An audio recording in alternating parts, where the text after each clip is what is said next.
നിങ്ങളും ഞാനും ഈ മരവും കടലിലെ തിമിംഗലവും നമ്മളെല്ലാം ഒരേ അമ്മയിൽ നിന്നാണ് വന്നത്. അവളുടെ പേര് ലെക്ക എന്നാണ്. 1.8 ബില്യൺ വർഷം മുമ്പ് ജീവിച്ചിരുന്ന നമ്മുടെ ഏറ്റവും അവസാനത്തെ പൊതുപൂർവികൻ.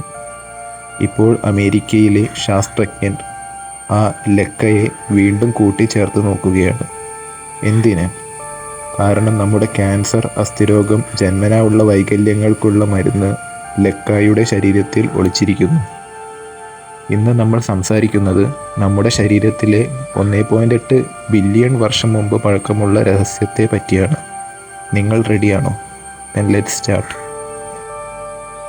നിങ്ങളും ഞാനും ഈ മരവും വീട്ടിലെ പൂച്ചയും കടലിലെ ആൽഗയും നമ്മളെല്ലാം ഒരേ കോശത്തിൽ നിന്നാണ് വരുന്നത്. ആ കോശത്തിൻ്റെ പേര് ലെക്ക, അതായത് ലാസ്റ്റ് യൂക്കാരിയോട്ടിക് കോമൺ ആൻസെസ്റ്റർ എന്നാണ്. 1.5 മുതൽ 1.8 ബില്യൺ വർഷം മുമ്പ് ജീവിച്ചിരുന്ന നമ്മുടെ ഏറ്റവും അവസാനത്തെ പൊതുപൂർവികൻ. ഇപ്പോൾ US-ലെ ടെക്സസ് യൂണിവേഴ്സിറ്റി ഉൾപ്പെടെയുള്ള ലാബുകൾ ഈ ലെക്കയെ വീണ്ടും ജീവിപ്പിച്ച് നോക്കുകയാണ്. എന്തിന്? കാരണം ലെക്കയുടെ ശരീരത്തിൽ ഒളിച്ചിരിക്കുന്ന രഹസ്യങ്ങൾക്ക്. നമ്മുടെ ക്യാൻസർ, അസ്ഥിരോഗം, ജന്മനാ ഉണ്ടാകുന്ന വൈകല്യങ്ങൾ പോലും മരുന്ന് കണ്ടുപിടിക്കാൻ പറ്റും. ഇന്നത്തെ വീഡിയോയിൽ ലെക്ക എന്താണ്, US ഗവേഷകർ 2025-26 എന്താണ് പുതിയതായി കണ്ടുപിടിച്ചത്, ഇത് മനുഷ്യൻ്റെ ആരോഗ്യത്തിന് എങ്ങനെ ഉപകാരപ്പെടും എന്ന് സയൻറ്റിഫിക് ഡാറ്റ സഹിതം നോക്കാം. ജീവികൾ 2 തരമുണ്ട്. പ്രോകാരിയോട്സ്, ബാക്ടീരിയ പോലെ ന്യൂക്ലിയസ് ഇല്ലാത്തവ. രണ്ടാമത്തത് യൂകാരിയോട്സ്, നമ്മളെപ്പോലെ ന്യൂക്ലിയസ് ഉള്ളവ. എല്ലാ യൂകാരിയോട്സിനും ഒരു പൊതുപൂർവികൻ ഉണ്ടായിരുന്നു. അതാണ് ലെക്ക. നമ്മുടെ ശരീരത്തിലുള്ളതുപോലെ മൈറ്റോകോൺട്രിയ അഥവാ എനർജി ഉണ്ടാക്കുന്ന പവർ ഹൗസ്, ന്യൂക്ലിയസും എൻഡോമെംബ്രെയിൻ സിസ്റ്റങ്ങളും, അഡ്വാൻസ്ഡ് സൈറ്റോസ്കെലിട്ടൺ അഥവാ ആക്റ്റിൻ ട്യൂബിൻ പോലെയുള്ള പ്രോട്ടീനുകൾ, യുബിക്വിറ്റിൻ സിസ്റ്റം അഥവാ സെല്ലിലെ മാലിന്യങ്ങൾ നീക്കം ചെയ്യുന്ന ഒരു സിസ്റ്റം, സെൽ ഡിവിഷൻ മെഷീനറി അതായത് സെല്ലുകൾ വിഘടിച്ച് 2ആയി 4ആയി 8ആയി അങ്ങനെ കൂടിക്കൊണ്ടിരിക്കുന്ന ആ പ്രക്രിയ, സെക്ഷുവൽ റീപ്രൊഡക്ഷൻ അതായത് മൈറ്റോസിസ്, മിയോസിസ്, സെൽ ഫ്യൂഷൻ അങ്ങനെയുള്ള മെക്കാനിസംസ്.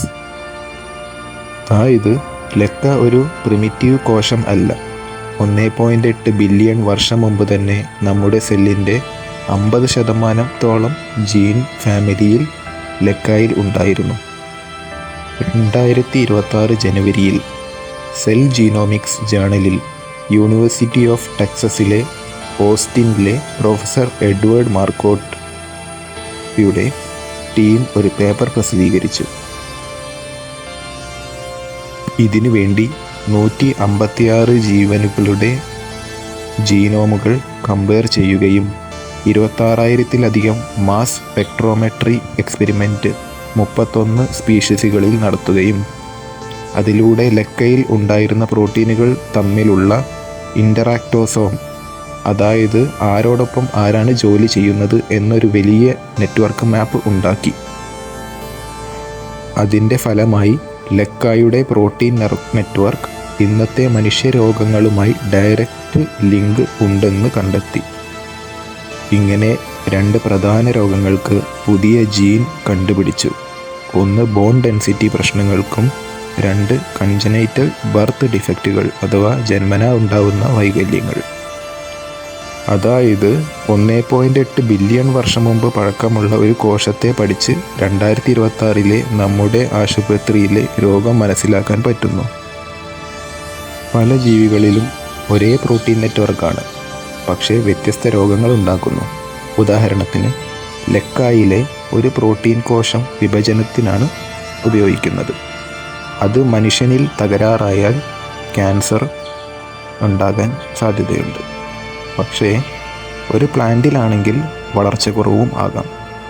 ഈ നെറ്റ്വർക്ക് മനസ്സിലാക്കി കഴിഞ്ഞാൽ ഒരു രോഗത്തിന് കണ്ടുപിടിക്കാനാകുന്ന മരുന്ന് മറ്റൊരു ജീവിക്കും ഉപയോഗിക്കാം. ലെക്ക ഇൻ്ററാക്ടോസോം ഒരു മാപ്പാണ്.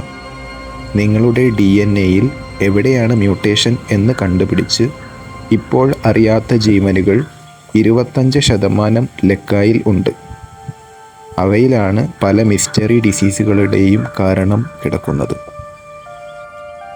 പ്രോട്ടീനുകൾ എങ്ങനെ ഒരുമിച്ച് പ്രവർത്തിക്കുന്നു എന്നറിഞ്ഞാൽ ആ നെറ്റ്വർക്ക് തകർക്കുന്ന മരുന്നുണ്ടാക്കാം. ഉദാഹരണം, ക്യാൻസറിൽ സെൽ ഡിവിഷൻ നെറ്റ്വർക്ക്, അസ്ഥിരോഗത്തിൽ ബോൺ ഡെൻസിറ്റി നെറ്റ്വർക്ക്. അങ്ങനെ അതുമാത്രമല്ല, ലെക്കായുടെ ജീവനുകൾ ചെടികളിലും ഫംഗസിലും ഉണ്ട്. വിളകളെ രോഗപ്രതിരോധ ശേഷിയുള്ളതാക്കാനും ഈൽഡ് കൂട്ടാനായും ഇത് ഉപയോഗിക്കാം. 2024 ഒരു ഇൻ്റർനാഷണൽ ടീം ലെക്കായുടെ പൂർണ്ണ ജീൻ സെറ്റ് ഉണ്ടാക്കാനുള്ള കൺസെൻസസ് പ്രൊജക്റ്റ് തുടങ്ങിയിട്ടുണ്ട്. ഇത് പൂർത്തിയാകുമ്പോൾ മെഡിസിൻ, അഗ്രികൾച്ചർ, ഇക്കോളജി എല്ലാ മേഖലകളിലും ഇത് ഉപയോഗിക്കാം. അപ്പോൾ ചുരുക്കം ഇതാണ്: നമ്മുടെ ശരീരത്തിലെ ഓരോ കോശത്തിലും 1.8 ബില്യൺ വർഷം മുമ്പ് പഴക്കമുള്ള ലെക്കായുടെ കോഡുണ്ട്. US ഗവേഷകർ ഇപ്പോൾ ആ കോഡ് ഡീകോഡ് ചെയ്യുകയാണ്. ആ ജോലി നമ്മുടെ അസ്ഥി, ജന്മവൈകല്യം, ക്യാൻസർ പോലെയുള്ള രോഗങ്ങൾക്ക് പരിഹാരമാക്കും. സയൻസ് എന്നത് ഭൂതകാലത്തിലേക്ക് പോകുന്നതാണ്. നമ്മൾ എവിടെ നിന്ന് വന്നു എന്ന് അറിയുമ്പോഴാണ് നമ്മൾ എവിടെ പോകണം എന്ന് തീരുമാനിക്കാൻ പറ്റുകയുള്ളൂ. നിങ്ങളുടെ അഭിപ്രായം എന്താണ്? ലെക്ക പോലെയുള്ള പുരാതന ജീവികളെ പഠിക്കുന്നത് പൈസയുടെ പാഴാക്കലാണോ അതോ മനുഷ്യൻ്റെ ഭാവിക്ക് വേണ്ടിയാണോ? കമൻറ്റിൽ പറയൂ.